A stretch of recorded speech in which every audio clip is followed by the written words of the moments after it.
have unaltering principles when it comes to parenting, but what often follows is similar to what the late Senator Everett Dirksen of Illinois said about his own principles. I have fixed, unbending principles. The first one is I'm flexible. We live in an interesting, changing world today where fathers' roles have shifted with societal trends, whereas only 35 years ago, it was not unusual to expect the father of the family to be the main provider.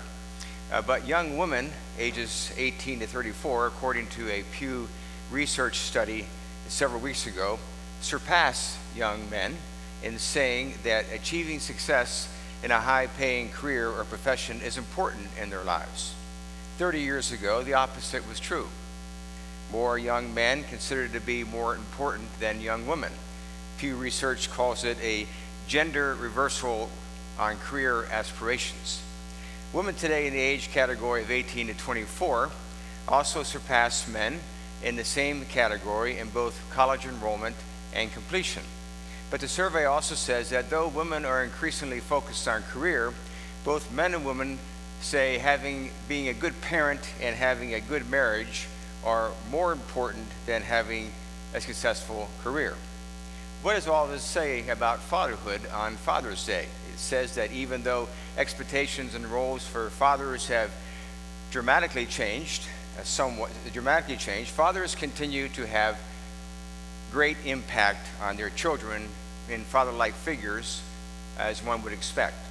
An article written several years ago about what fathers could teach their children.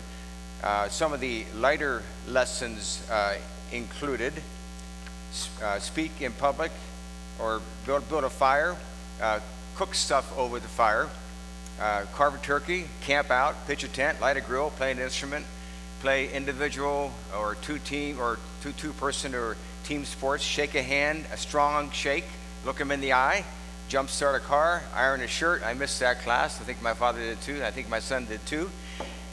And but the writers also included these things to teach. Speak in public. There's power in the spoken word. Read good books. Handle loss in sports and games, in preparation for a loss or defeat, in work and relationships. Serve others. Help people when they need help. Be a gentleman. Open doors.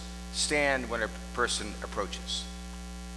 Presidential historian Douglas Brinkley, in listing the best first fathers of presidents, cited Prescott Bush, the father of George H.W. Bush, the first Bush president, of course, not for teaching his son about politics, but teaching him how to be a true gentleman. Fathers and father-like figures also play a huge role in supporting the lives of their children. They are known to be encouragers or confidants, advocates, aspirers, and supporters in almost any situation. One son in a national newspaper article recalled several years ago a note that he discovered in his father's wallet from himself shortly after his father's funeral, which read, "Dad, when I succeeded, you stood back and took no credit. And when I failed, you were by my side." What more could a son ask for? We all know that fathers can have an enormously positive impact on many people as to mothers, especially if they exhibit the virtues demonstrated in the parables read for us this morning. It's no revelation to say that a responsible, caring father or father-like figure at home makes an enormous difference in the life of a child. But without that influence, we know the family can suffer. Former NFL quarterback Joe Namath, in his recent autobiography, talks about growing up in the steel mill town of Beaver Falls, Pennsylvania. I mentioned him a few weeks ago in a different context. His dad worked in the mill and came to the United States as an Hungarian immigrant at the age of 11. Both father and son would probably have agreed that there were moments of a good father-son relationship, and there were plenty of moments of a not-so-good father-son relationship. Joe Namath writes about the night his parents were arguing late at night while the young Namath stood at the top of the stairs listening to everything his mother and father were saying to one another.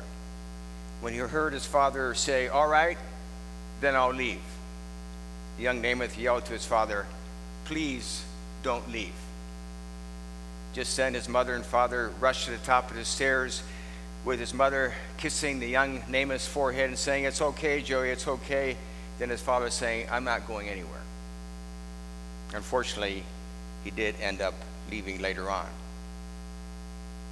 We know that the presence of fathers are critical to the quality of life for their sons and daughters. In the film clip from the movie you just saw, Field of Dreams, the young man has a reunion with his father on the baseball field that he builds in the middle of an Iowa cornfield.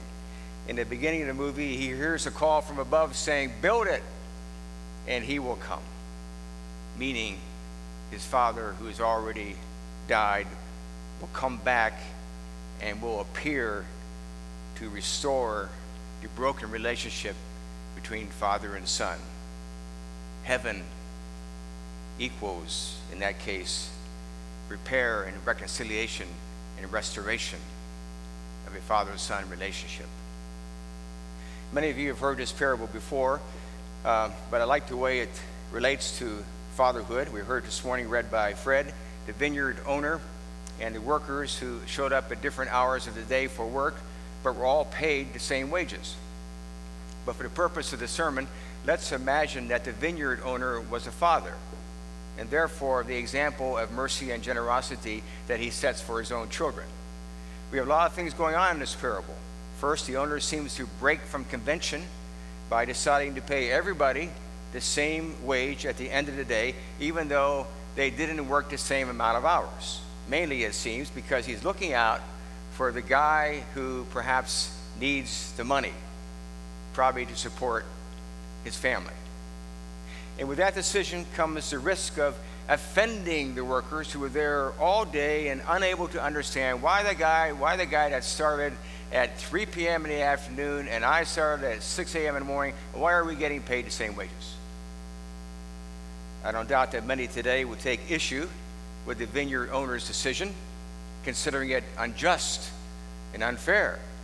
But then Jesus concludes the parable with the owner of the vineyard saying at the end of the story, why do you begrudge my generosity? Now imagine a father sitting his children down and explaining why he did what he did, why he broke from the norm and paid the man a full day of wages, though he only worked from 3 p.m. on. He did it because he cared about the man. He cared about the man's wife and children. He did it because he wasn't supposed to do only what was expected. Christ called him to do more than expected and to go beyond the call of duty. And that's where he took his direction. He took it not from society, but he took it from God. I'm reminded of the quote from Harper Lee's To Kill a Mockingbird. The one thing that doesn't abide by majority rule, the one thing that doesn't abide by majority rule is a person's conscience. And as you read in the bulletin this morning from the same author, we trust him to do what is right. It's that simple. Another interpretation of this parable is salvation. Christ receives into his eternal kingdom not only those who have been with him all along, but also those who come to him earnestly and sincerely in the 11th hour. The thief on the cross being a good example. You might recall the scene. One of the two thieves started hurling insults at Jesus by saying, "Aren't you the Messiah? Save us. Save yourself." And the other thief rebuked the other thief and said, "We are punished justly, for we are getting what our deeds deserve. But this man, Christ, has done nothing wrong." Then he said to Jesus, "Jesus, remember me when you come into your kingdom." Jesus answered him, "Truly I say to you, today you will be with me in paradise." Jesus brings this man into his kingdom before he dies. The last shall be first. Both stories, the parable of the vineyard owner and Jesus and the thief, have striking parallels to the parable of the prodigal son read by Jan this morning. There's a whole lot of mercy and compassion circulating around here between the vineyard owner and Jesus on the cross and the father and the prodigal son. Mercy from a vineyard owner who cares about the man who needs a full day's wages. Mercy from Jesus on the cross, who, although suffering immensely, still reaches out to the thief and brings him into his eternal kingdom at the very last minute. And mercy from the father of the prodigal son, who, despite his son's reckless behavior, receives him back into the family fold. And not only does that, but he goes one step further and throws him a big bash. The Scottish biblical commentator William Barclay said about this parable, for centuries, this parable has been called the parable of the prodigal son. It would be far better if it was called the parable of the loving father. For it is the father and not the son who's the hero of the story. What a story for any father, any mother, any person to share with anybody. It says it all right here. In any neighborhood, in any city, and in any country. This is what life is all about. The desire and the will to care and the courage to break from convention. The actor Benicio del Toro, after receiving the Oscar for Best Actor for his role as a Mexican narcotics agent in the movie Traffic, described his relationship with his own father, which was mercurial at best during his days of youth. He talked about all his relationships after he won the Academy Award, but kept coming back to the one with his father, even though it was tumultuous at times when the young man insisted on getting into trouble, so much for a while that his father was getting him out of bed every morning at 5 o'clock to go to his grandfather's house to dig holes, to put up fences, and to milk cows.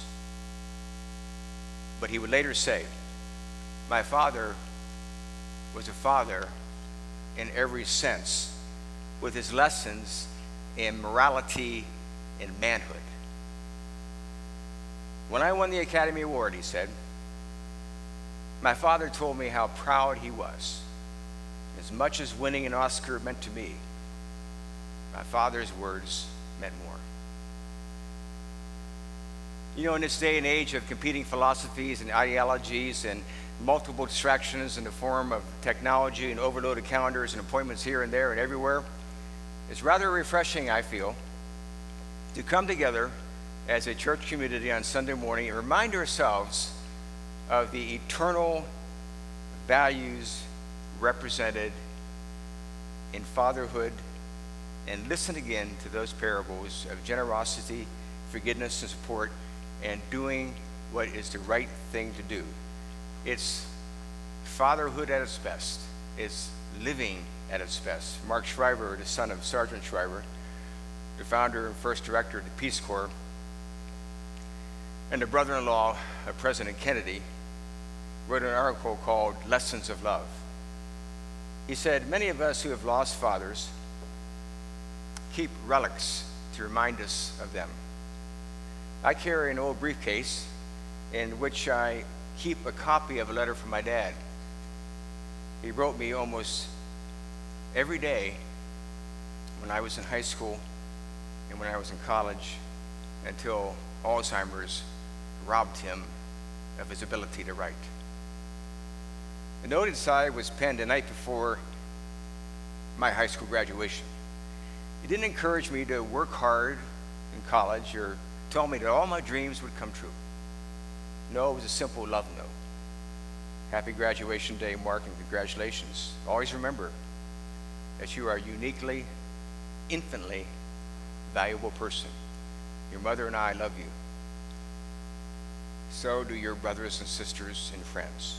But all of our love and interests put together cannot compare with the passionate interest and love that God himself showers on you. You are his. He wants you, and he will make you the perfect man that you want to be. Love, Daddy. Let us give thanks and praise to our Father